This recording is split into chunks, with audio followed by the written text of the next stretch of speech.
Salut à toi, j'espère que tu vas bien. Aujourd'hui, je vais te parler de musculation, je vais te parler d'entraînement au poids du corps, de salle de gym. Parce qu'aujourd'hui, je vais te montrer comment modifier tes propres entraînements ou comment te bâtir un programme super facilement pour que tu sois capable de progresser de semaine en semaine.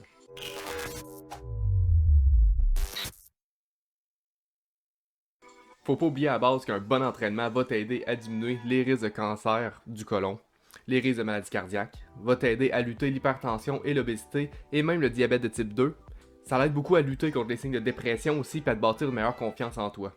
Puis le plus important là-dedans, on le sait, c'est que ça va t'aider à bâtir ta shape de fou. Fait que tu sais déjà l'importance que le sport ou un bon entraînement peut avoir dans ta vie. Fait que si c'est pas déjà commencé, si t'as pas déjà pris action, faut voir le pourquoi. Comme je t'ai dit, on va parler des bases de l'entraînement. Je vais te montrer comment bâtir un programme super facilement, le plus simple possible, pour que tu sois capable de te lancer tout de suite, puis que tu sois pas dépendant de personne. Fait que étape numéro 1, tout bon training va commencer par des bas équipements. Fait que tu vas avoir besoin de t'équiper avec des poids libres, des balles, tu vas avoir besoin de parallèles et de parallettes. Je veux que tu aies des élastiques de tout genre, de toutes les couleurs. Une veste de poids qui va jusqu'à 50 livres pour quand tes exercices vont commencer à être trop faciles. Puis tu veux du liquide de magnésie, de la craie, puis encore de la craie.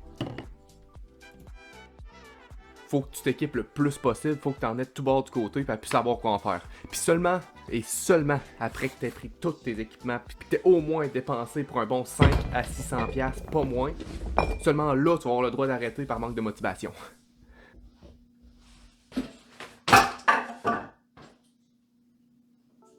Non, mais tu l'as compris, la seule chose qui va être nécessaire, ça va être de trouver ton type d'entraînement pour toi. C'est sûr que côté équipement, je conseille toujours d'avoir un élastique ou deux qui traînent proche, puis peut-être des poids qui varient entre 5 au moins à 15 ou à 20 livres pour commencer.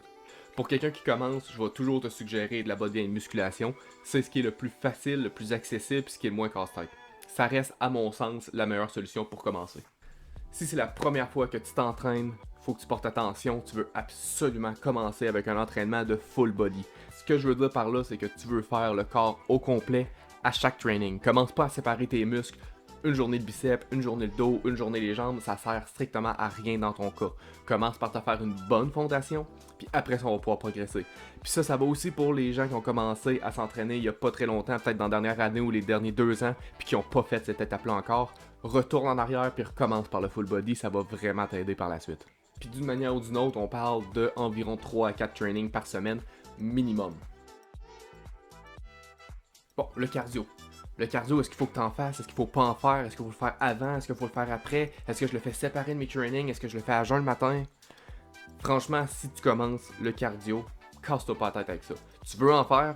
Ça va pour tout le monde d'ailleurs, que tu sois en hypertrophie, que tu sois débutant ou que tu sois avancé, tu veux faire du cardio.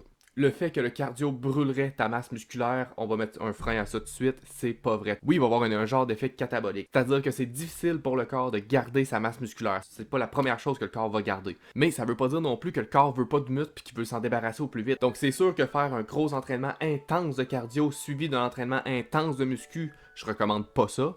Mais il faut que tu choisisses tes combats. Une journée plus cardio, une journée plus muscu, mais il n'y a rien qui t'empêche de faire les deux en même temps. Je vais refaire une vidéo qui va parler du cardio plus en détail, mais d'ici là, ça te tente d'en apprendre un peu plus puis de savoir le pourquoi qu'un entraînement musculaire serait plus bénéfique que seulement du cardio, je te réfère au livre Les grands mythes du cardio. Combien de fois t'as arrêté ta séance de jambes ou t'as arrêté une série en plein milieu? Pas à cause que c'était la jambe qui était plus capable, mais c'est à cause que c'était le cardio qui suivait plus.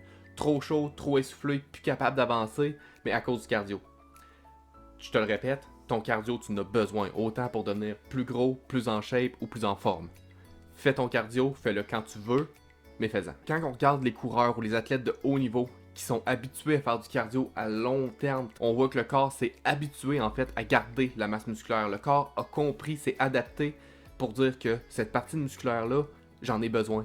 Le corps vient à se créer une adaptation puis à comprendre que la masse musculaire, c'est pas faite pour juste pitcher dehors. Pour ta progression seulement après avoir travaillé tes mouvements de base, donc les mouvements au poids du corps, puis les mouvements qu'on retrouve dans tous les trainings, c'est-à-dire des squats, des lunges, des push-ups, des pull-ups, je te conseille de les assimiler, apprends-les et révise-les encore et encore avant de passer à plus dans ton training. Maintenant, ça fait peut-être 2 mois, 3 mois, ça fait peut-être un peu plus longtemps que ça que tu t'entraînes, puis tu veux passer à plus. Là, il va falloir que tu choisisses un entraînement plus spécifique. C'est pas casse-tête, je vais essayer de t'expliquer le plus possible. Il y a deux grandes familles de training dans le monde de l'entraînement. On a les entraînements structurels et les entraînements fonctionnels. Je vais commencer par l'entraînement fonctionnel parce que c'est celui qu'on parle un peu moins et c'est celui qui, à mon sens, m'intéresse plus. Donc, l'entraînement fonctionnel, ça va être un entraînement dit plus athlétique. Ça va être quelqu'un pour en perdre de gras, quelqu'un qui s'entraîne pour un sport ou quelqu'un qui veut juste avoir une santé globale. On parle d'une action qui va être plus prononcée sur le système nerveux plus que sur la masse musculaire. Donc c'est quelque chose qui va être dur au niveau de l'énergie, mais c'est pas le type d'entraînement que tu vas être raqué pendant une semaine après et que tu seras plus capable de marcher.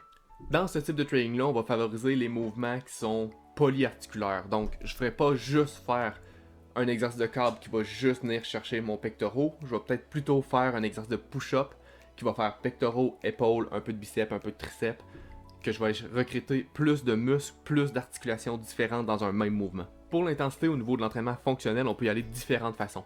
On peut parler entre un 10 à 25% de ta charge maximale si on est en entraînement de projection. On parle d'un 45 à 65% pour tout ce qui est en dynamique, donc les trucs de mouvement. Puis on parle d'un 85 à 100% de la charge maximale pour les gens qui s'entraînent en force. Donc tout ce qui est powerlifting, strongman et autres qui vont rentrer dans cette catégorie-là. Tu veux garder ça entre 3 à 6 fois par semaine, puis tu veux passer le corps au complet à toutes les fois. Maximum, splitter ça en 2 différents. Ce serait de garder tes répétitions entre 5 à 25 par exercice. Puis ça serait de travailler au poids du corps, au poids libre, au bord, travailler des mouvements polyarticulaires, travailler dans le mouvement. On a le deuxième type d'entraînement qui est l'entraînement structurel maintenant, qui est un entraînement beaucoup sur l'hypertrophie. Ça, on parle d'un effort entre 60 à 85% de ta charge maximale, puis on touche pas à ça, on va rester dans ce barème-là. Dans ce type d'entraînement-là, tu vas avoir deux phases. La phase concentrique, qui est la phase de contraction, puis la phase excentrique, qui est la phase de relâchement. Fait que la phase concentrique de contraction, la phase de montée, si je veux, dans mon biceps, va être entre 1 à 2 secondes. Je veux que ce soit relativement rapide avec une bonne contraction.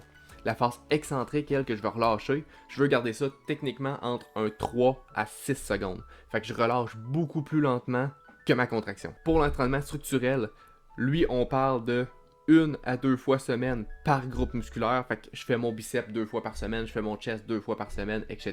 Tu vas me garder ça toujours entre 20 à 40 répétitions par exercice. Puis on parle de regrouper 1 à 3 muscles par jour. Donc, petit recap rendu jusqu'à maintenant. Ça fait environ 3 mois que tu t'entraînes, tu es en full body, donc tu as fait le corps au complet à tous les jours, 3 à 4 fois par semaine, puis tu es habitué à tes mouvements, tu as assimilé l'information, tu es capable de bien ressentir le muscle qui travaille. Tu as soit choisi l'entraînement fonctionnel, ou est-ce que tu vas faire, je recommande, des pousser et tirer, donc tu sépares ça en 2 jours dans ta semaine que tu vas faire 4 trainings, donc tu vois les deux fois, ou tu es allé plus en hypertrophie, en prise de masse, tu veux pousser de la fonte, tu veux grossir. Donc à ce moment-là, je te conseille de faire 2 à 3 groupes musculaires par jour. Donc par exemple, tu me fais un chest triceps, dos biceps, puis tu vas te concentrer le plus possible à faire une exécution qui est parfaite, à tricher le moins possible, à aller activer le muscle que tu cherches à activer au maximum. Peu importe le style de training que tu vas choisir au début. Pour les 2 premières semaines, tu veux faire du 3x10 pour que ton training soit plus facile à apprendre. Pour le temps, on n'a pas parlé encore, mais je te conseille fortement que tes trainings ne dépassent pas 45 minutes, peu importe qu'est-ce que tu travailles présentement. Parce que si tu vas dépasser le 40 à 45 minutes intense de training, tu vas avoir une fatigue accumulative qui va arriver, puis c'est pas bon pour l'organisme. Tu vas avoir une hausse du cortisol qui va arriver, donc l'hormone du stress, l'hormone de l'inflammation qui va grimper. Puis tu vas avoir l'effet catabolique aussi qui va arriver par la suite. Donc, on a parlé tout à l'heure, le corps peut brûler sa masse musculaire pour essayer de garder le cap. C'est ce qu'il va faire présentement. Donc, passer 45 minutes, idéalement, tu veux couper ton training. Mais je répète encore une fois, on parle d'un 40-45 minutes intense. Donc, le tempo, c'est quoi? Il y a certains entraîneurs qui vont le prendre, d'autres qui ne le prennent pas. C'est quelque chose qui est assez mitigé. Mais personnellement, dans l'hypertrophie, dans l'entraînement qui est structurel, j'aime ça l'utiliser. Donc, le tempo, c'est quoi? C'est ce qui va être sur ton training. Ça va être sous forme de 3 ou 4 chiffres. Je te donne l'exemple classique, le 3-0-1. Ou le 3-0-1-0 comme certains aiment mieux l'utiliser. Ça en fait, je l'ai dit, c'est ton temps d'exécution. Donc le premier chiffre, ça va être la phase où est-ce que tu relâches. Ensuite, c'est suivi de la pause en bas, la phase que tu remontes et la pause en haut. Donc dans le 3-0-1-0, tu comprendras qu'il n'y a pas de pause ni en bas ni en haut. Donc je commence 3 secondes de relâchement, 1 seconde de contraction. 3 secondes de relâchement, 1 seconde de contraction. Ce que tu veux faire dans ton tempo, tu veux t'arranger pour que tout ça ensemble donne environ un 40 à 60 secondes de temps de force. Donc, c'est-à-dire que si j'ai on va prendre l'exemple du 3-0-2-0. Donc, faire une répétition, ça me prend 5 secondes. Je fais une série de 10 répétitions.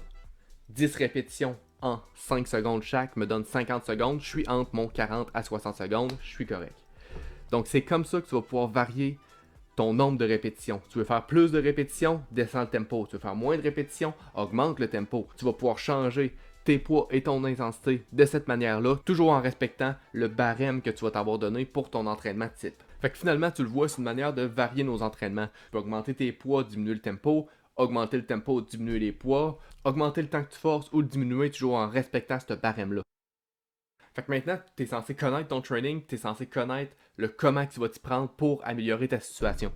Le but de ma vidéo aujourd'hui, c'est de faire en sorte que tu sois le moins dépendant possible et que tu sois capable de prendre action maintenant. Donc, peu importe si tu es équipé ou pas, peu importe si tu es déjà habitué ou pas au gym, tu as maintenant un outil pour être capable de commencer et t'entraîner. Si malgré tout ça, ça fait pas ton affaire puis c'est trop casse-tête pour toi encore, j'ai un programme gratuit au poids du corps sur mon site, donc gabpetitcrew.com. Dans l'espace boutique, j'ai un entraînement qui est gratuit à faire au poids du corps. Si ça te tente de commencer par ça, ben sache que tout est déjà calculé pour toi, ça pourrait être ta porte d'entrée. Il y a beaucoup trop de personnes qui font de l'hypertrophie qui ne devraient pas. Puis il y a beaucoup de hard gainers que je les appelle, du monde qui sont pas capables de prendre la masse musculaire, puis que c'est seulement à cause qu'ils s'y prennent mal. Donc commence déjà par regarder ton entraînement, essaie de regarder ta bouffe aussi en même temps, puis je te garantis que tu vas avoir beaucoup plus de résultats si tu portes attention à ce que tu fais, puis si tu as un œil critique sur tout ça. Donc d'ici la prochaine vidéo, ben, prends soin de toi. Puis si tu as un commentaire ou tu as une suggestion à me faire, on se retrouve en bas dans les commentaires. Allez, ciao! À la prochaine vidéo.